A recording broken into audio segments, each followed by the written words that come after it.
I tried to live my life without too many regrets. I've had highs and lows like everyone else, sure, but I do what I can not to worry too much about what could have happened if I made a different choice. If maybe I hadn't taken the road less travelled.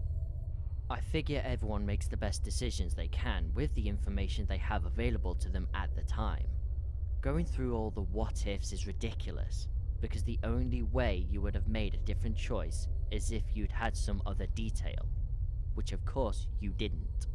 Hindsight is perfect, and even then, you can never be sure exactly what the sequence of events might have looked like if you've gone right instead of left.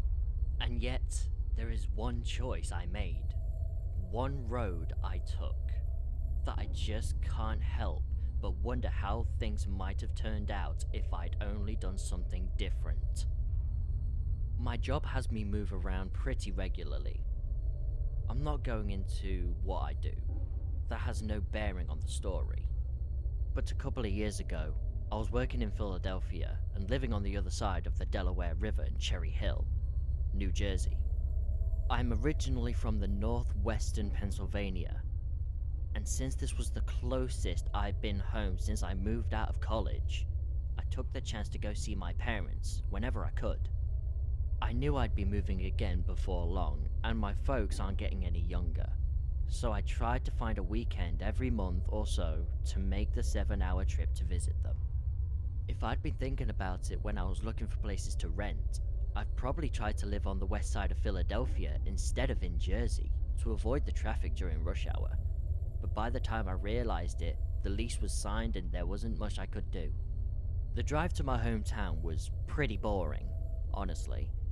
I'd take the Ben Franklin Bridge across the river, head up the I-476 for an hour or so, then a long slog across basically the entire expanse of PA on I-80 before another hour north on the I-79 to Erie, Pennsylvania, where I'm from. The only variance in the drive was how long it would take for me to get through Philly, because once I got on the 476 extension, I could typically predict my ETA within 5 or 10 minutes. My second summer in Jersey, I'd taken 2 weeks off and planned on spending the second week in Erie. Things changed that first Wednesday, though, because a big storm blew through and knocked out power in a good part of the area where I was living. Dealing with 90-degree heat with no air conditioning wasn't something I particularly felt like spending the first half of my vacation doing, so after one uncomfortably sweaty night, I let my parents know I'd be heading over a few days early. In retrospect, I should have left first thing in the morning, but because I had a couple of things to take care of before heading out, by the time I finally got on the road that Thursday, it was past lunchtime and getting on towards mid-afternoon. For whatever reason, the traffic in Philly was particularly heavy, and by the time I finally got through town, I was a good hour behind schedule. Still, based on my normal timeline, I figured I'd still be able to make it in early enough to grab dinner and a beer with my dad and brother before cashing in for the night. Two things I hadn't taken into consideration were the number of other folks that apparently had the same idea to get out of the town that I did, and the road construction that must have sprung up in the time since my last trip home. The interstate highway system is a heck of a thing. Being able to zip along at 65, 70, or in some remote places like Texas, even faster than that, makes cross-country automobile travel take a fraction of the hours it would have otherwise. I can't tell you the number of times my folks have reminisced about the days before the interstate, when going to see friends outside of DC would take almost twice as long as it does now. What's truly remarkable to me, though, is that even the entire system of highways was built start to finish in a mere 35 years. It sure seems like when parts of it go under construction, they stay that way forever. Traffic was uncharacteristically heavy, but moving, and I was making decent time, until I saw the first orange warning signs letting me know that our 4 lanes were reduced to 3, and then 2, and then 1. Hundreds of cones stretched down the road as far as the eye could see, and see I certainly could as the cars in front of me reached a complete and total standstill. It was one of the worst deadlocks I've ever been in. Seriously, I think I moved a mile in an hour. After about 3 hours, my stomach started grumbling. With an exit just ahead and no end to the traffic jam in sight, I got off and found a diner to grab some dinner. Even if traffic miraculously picked up, I still had a solid 5 hours of driving ahead of me. So at the point I knew for sure it was going to be pretty late that I was getting in. After finishing eating, I got back on the road. Things looked like they were picking up for a couple of miles, but then I came up to the back end of the jam and was right back to waiting.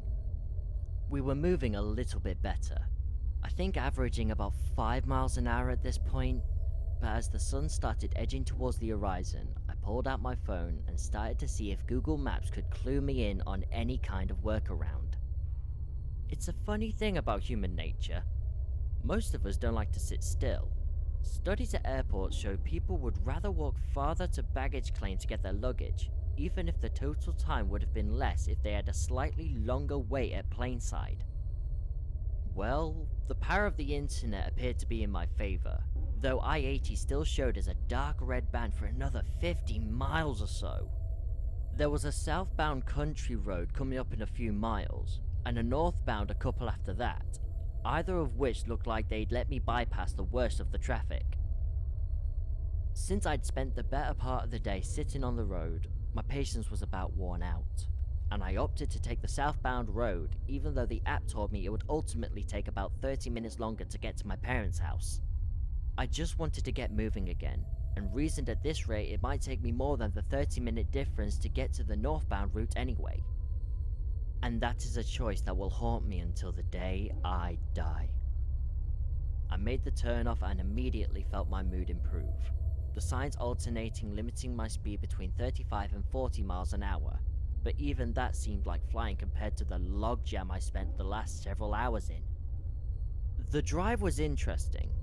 The road started a little twisty with plenty of elevation changes as it's curved up and around the hills of central Pennsylvania. It took me on a general southwest diagonal, but turned and double backed on itself enough that the first 30 minutes or so I got regular views of the stalled traffic on the I-80.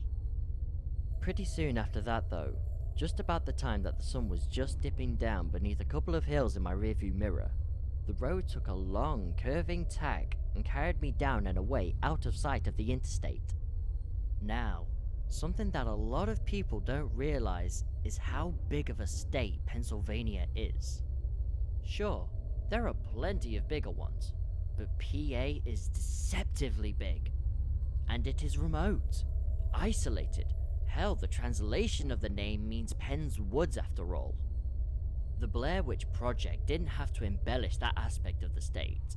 The fact that you could head into the woods and walk for dozens of miles in any direction without seeing anything like another human being. It's got a decent number of big cities. Pittsburgh, Philly, both have enough population to support major sport teams. But away from those centers of development, the Harrisburgs and Pottsvilles and the Scrantons and what have you, there's a whole lot of nothing. Nothing and trees and dark and lonely road. Such was the road I was traveling that night, winding through these twists and turns of the Appalachian foothills. I've moved around a lot.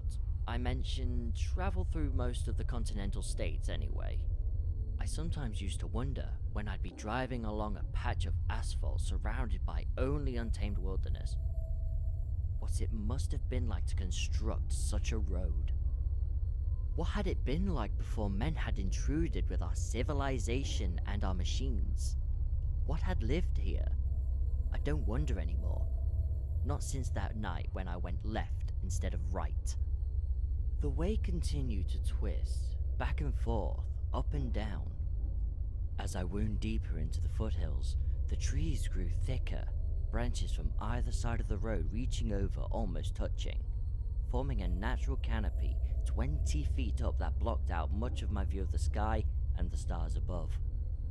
I drove with my high beams on, because the idea of streetlights had never entered the minds of whoever built this road.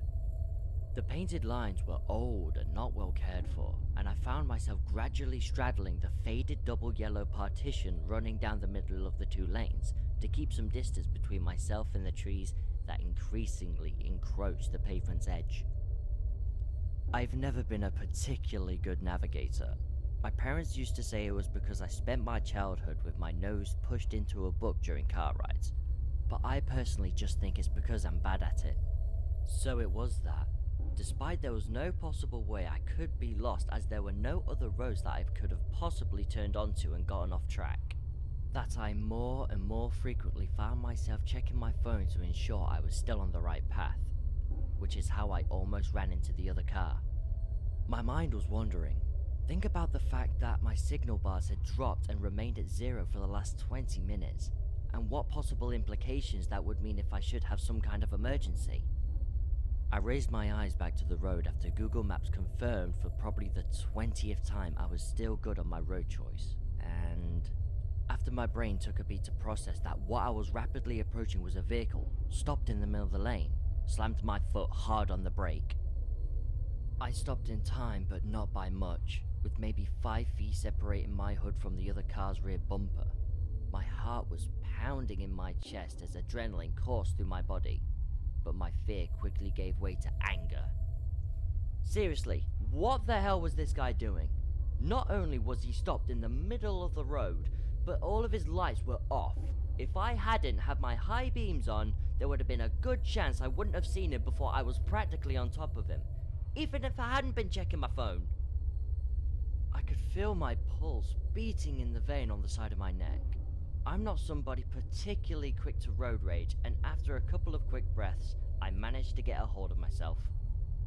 Not wanting to outright alarm anyone that might still be in the vehicle, I shifted into reverse and backed up about 20 feet, popped my hazards on. That's when I started noticing a few odd things about the stopped car. More than just the fact that the lights were out. Of course, it was halted directly in the middle of the road, but that wasn't unreasonable since there wasn't any shoulder to speak of that the driver could have moved onto. The strange thing, though, was that all the doors were open, those on the driver's side even crossing over slightly to the oncoming lane.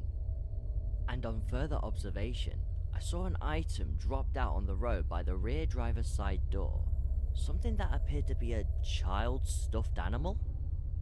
I considered my options, and after a few seconds, decided that I would have to go against my better judgment just to keep on my merry way and head outside to get a better idea of what was going on.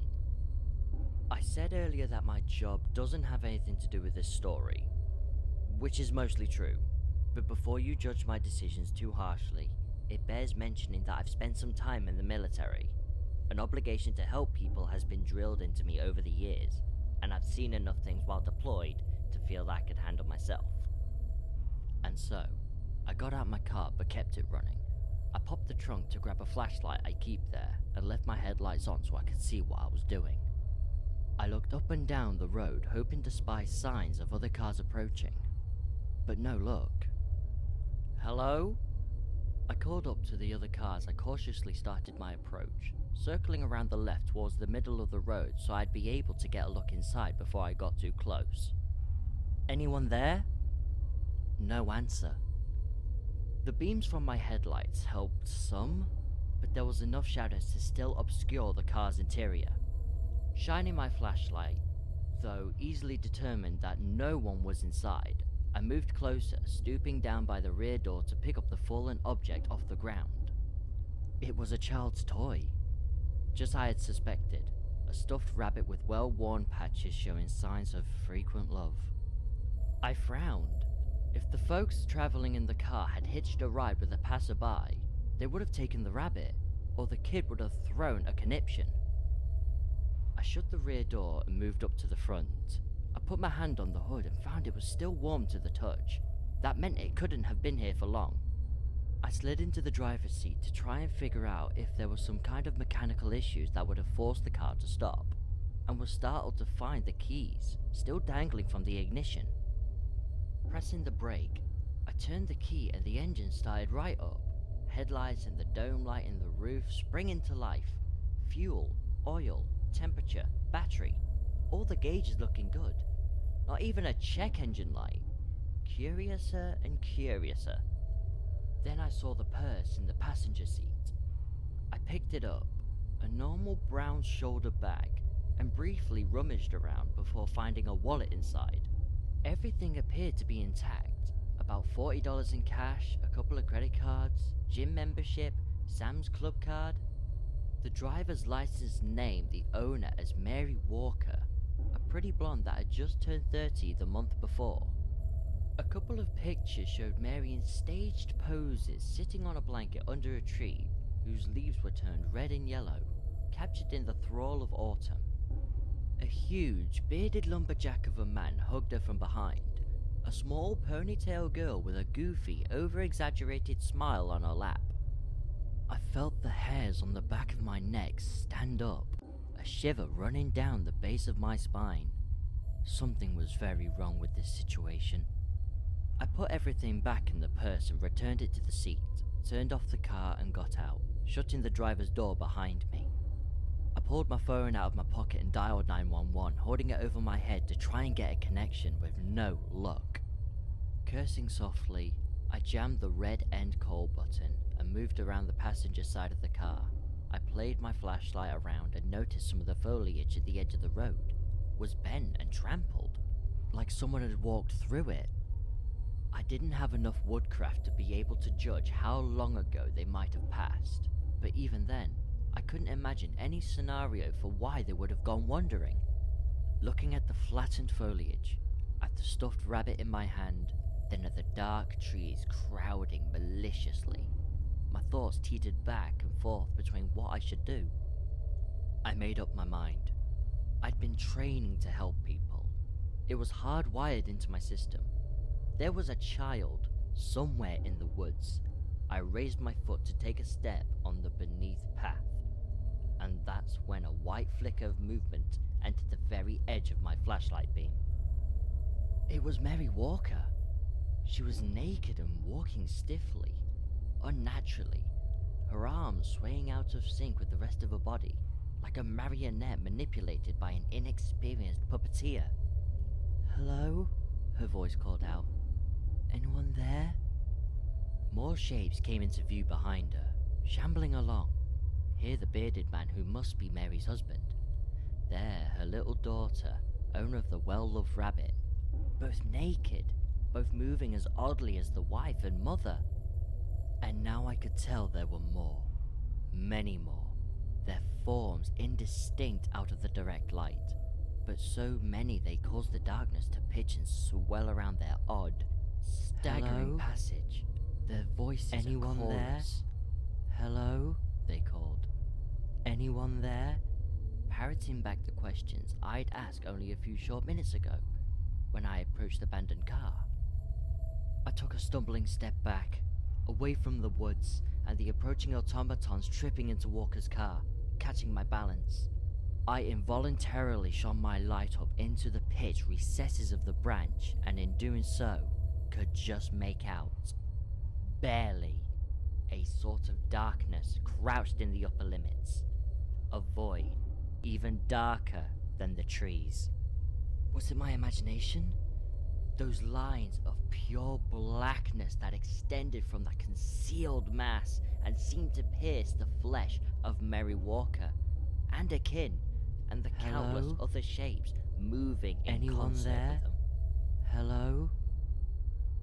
Anyone there? I sprinted then, back to my car, engine mercifully still running, Hello? headlights and hazards flashing welcomely. Hello? I shifted to reverse, miraculously keeping enough of my head to avoid Anyone running off there? the road as I completed a 3-point turn. Anyone there? I chanced a glance in my rearview mirror. The pale form of Mary Walker stood, halted just at the edge of the forest where the trees met the road. One hand was raised, beckoning me to return, or perhaps waving goodbye. Her face a mask of confused sadness. I pressed the gas and drove back the way I came. I did not look again. The rest of the trip was a fog. At some point after, I made it back to the interstate. I called my parents, let them know I wouldn't be getting in until late. I drove on autopilot, the traffic jam having cleared while I was off. I thought about calling 911, but didn't. What would I have told them? And to what end? There was no one left to be helped. I try not to go through life with too many regrets, wondering about what ifs, but this one, this choice. What if I had left earlier in the day? What if I hadn't stopped for dinner? Maybe I would have still gone left. Maybe I would have been in there in time to help the walkers. Maybe I would have been taken by that black thing fishing in the dark. What if I had gone right? Would I still be ignorantly going through my life unknowing there are other things out there? I try not to think about it too often, but every now and then my thoughts turn to the stuffed rabbit. It wasn't until I reached my parents' house that night that I realized I still had it clutched in my hand. I used to wonder, before men brought our roads and our civilizations, what was the wilderness like? What lived there? I don't wonder anymore. I can't afford to, at least if I don't want to wake up screaming. And no matter how bad the traffic, I'll always stick to the interstate.